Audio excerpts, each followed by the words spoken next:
Hello everyone, my name is Deodavid Budlong. So today we will discuss chapter 19 to 20, Dramatism in the Narrative Paradigm. First, we will discuss about dramatism. So dramatism is a communication studies theory was developed by Kenneth Burke as a tool for analyzing human relationships through the use of language.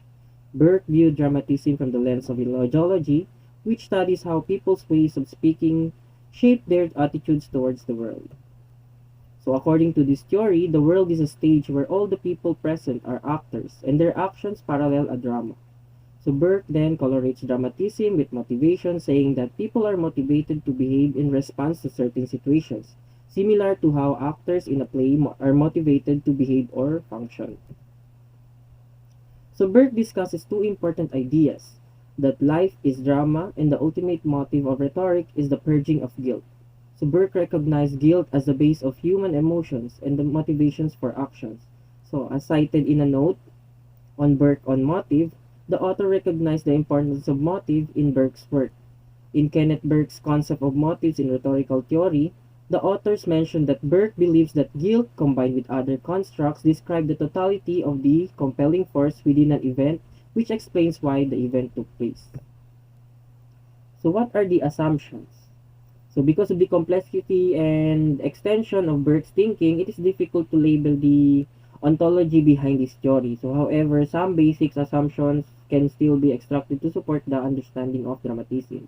So first, we have some of what we do is motivated by animality and some of it is by symbolicity. So a human's purpose for drinking water is to satisfy thirst, which is an animal need.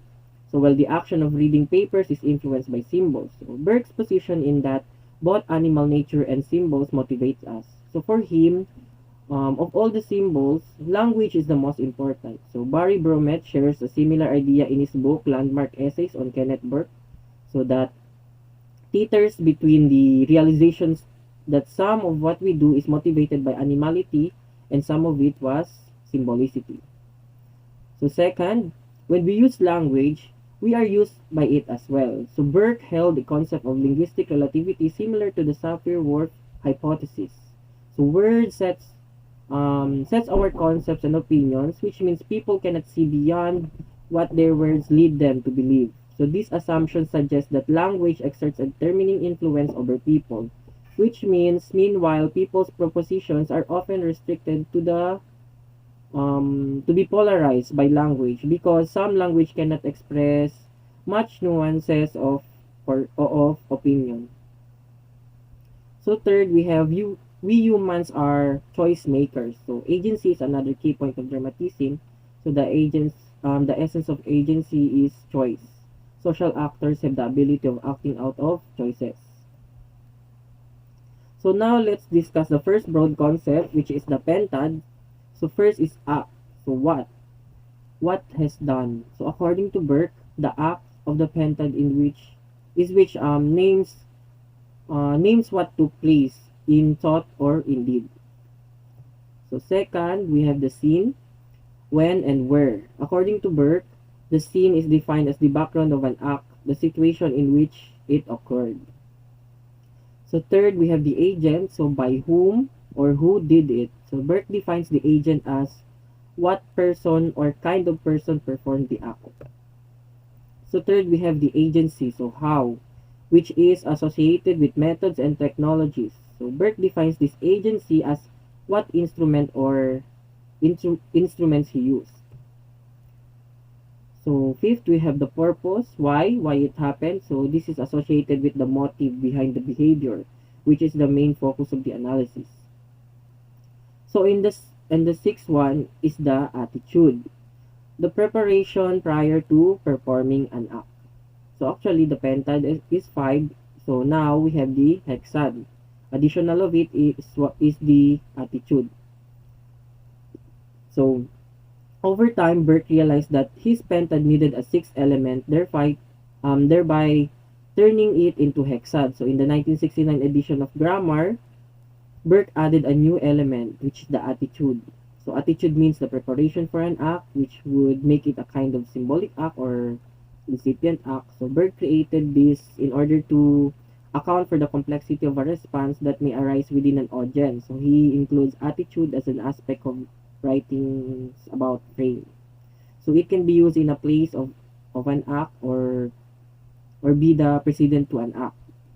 So Mead's writings were interpreted by Burke as delayed action, wherein people can arouse a change in attitude in themselves as well as others through verbal communication. So Burke goes on to agree that attitude is impacted by social surroundings as well as verbal action. So attitudes can influence how a person acts. It is the conscious, calculated step in the pause before an act.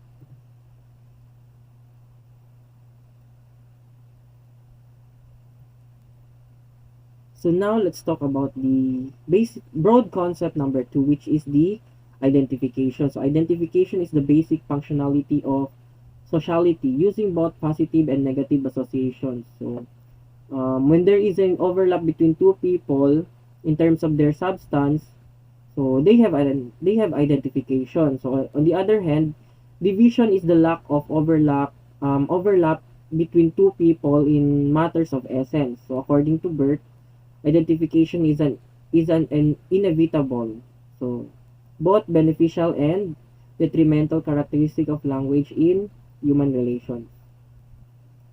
So now, um, let's talk about the features of the identification. So first, we have the chief notion of a new rhetoric. So examining Aristotle's principle of rhetoric, Burke points out that definition of the old rhetoric is, in essence, persuasion. So correspondingly, Burke proposes a new rhetoric, which discusses several issues but mainly focuses on the notion of identification in comparison with the old rhetoric. So which stresses on deliberate design, new rhetoric may include partially unconscious factors in its appeal.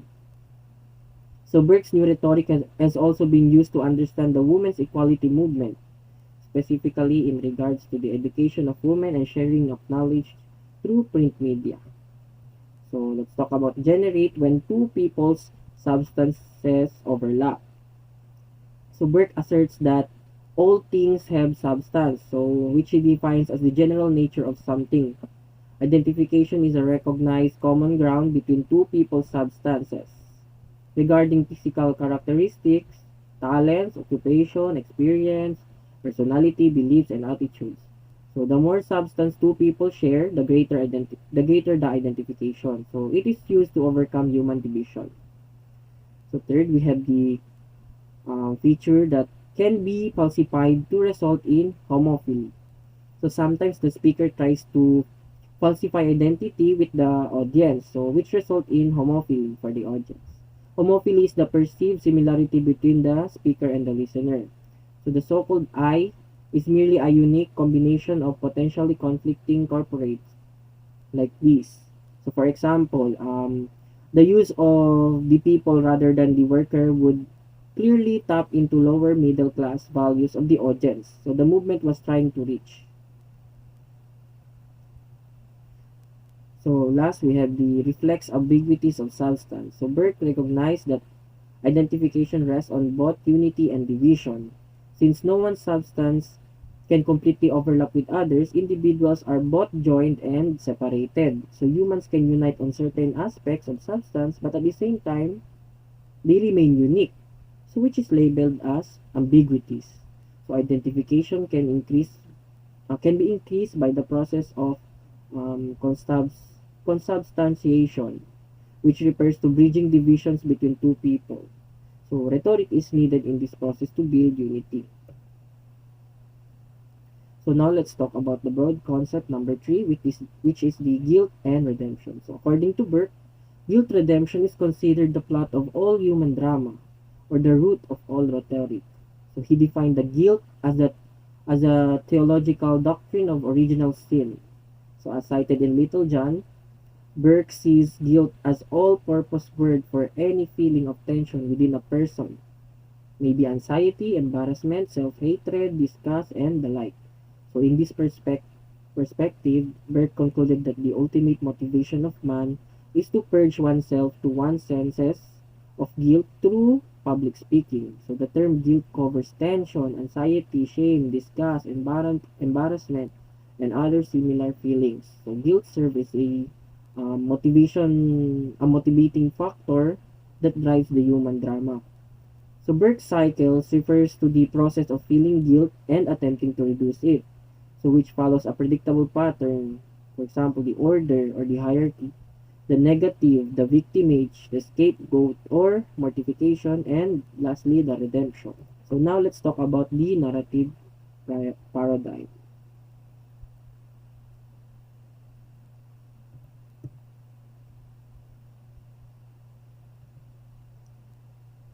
So narrative paradigm is a theory that suggests that human beings are natural storytellers and that a good story is more convincing than a good argument.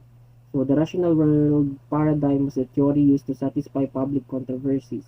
He believed that stories have the power to include a beginning, middle, and end of an argument. So and that the rational world paradigm fails to be effective in sense making.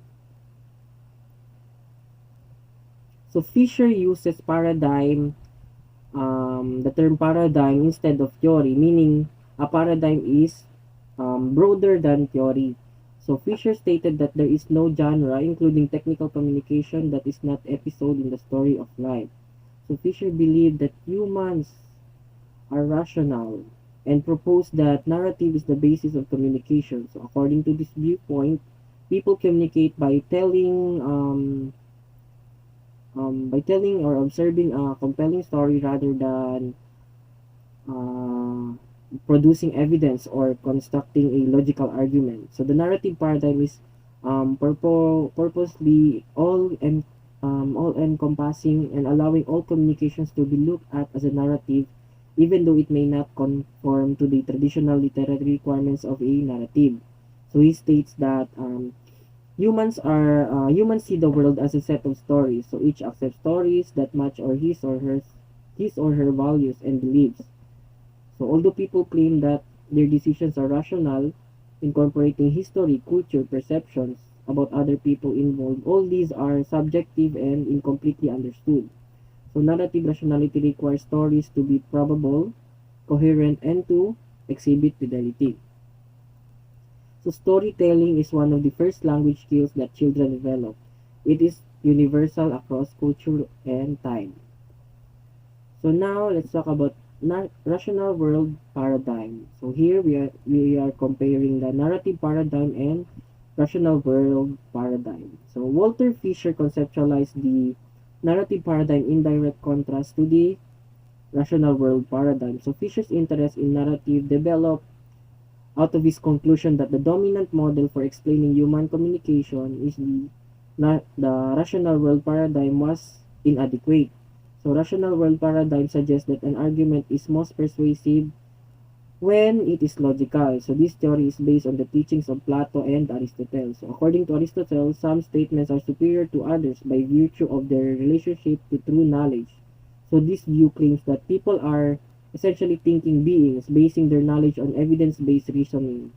So rational arguments reflects knowledge and understanding and how the case is made. So these qualities determine whether the argument is accepted, so long as form matches the forum, which might be scientific, legal, philosophical, etc. So the world is a set of logical puzzles that can be solved through reason. So narrative rationality requires coherence and fidelity, which contributes to judgment about reason. So first, we are going to discuss about narrative rationality, which is the coherence. So narrative coherence is the degree to which a story makes sense. Coherent stories are internally consistent with sufficient detail, strong characters, and free of significant surprises. So the ability to assess coherence is learned and improved with experiences. So individuals assess a story's adherence by comparing it with similar stories. The ultimate test of narrative sense is whether the characters act reliably. Its figures show continuity throughout their thoughts, motives, and actions. Acceptance increases. So however, characters behaving uncharacteristically destroy acceptance. So next we have the narrative rationality, which is fidelity. Narrative fidelity is the degree to which a story fits into the observer's experience with other accounts. So how the experiences of the theory rings true with past theories. So they know how to be true in their lives. So that would be all. Thank you very much.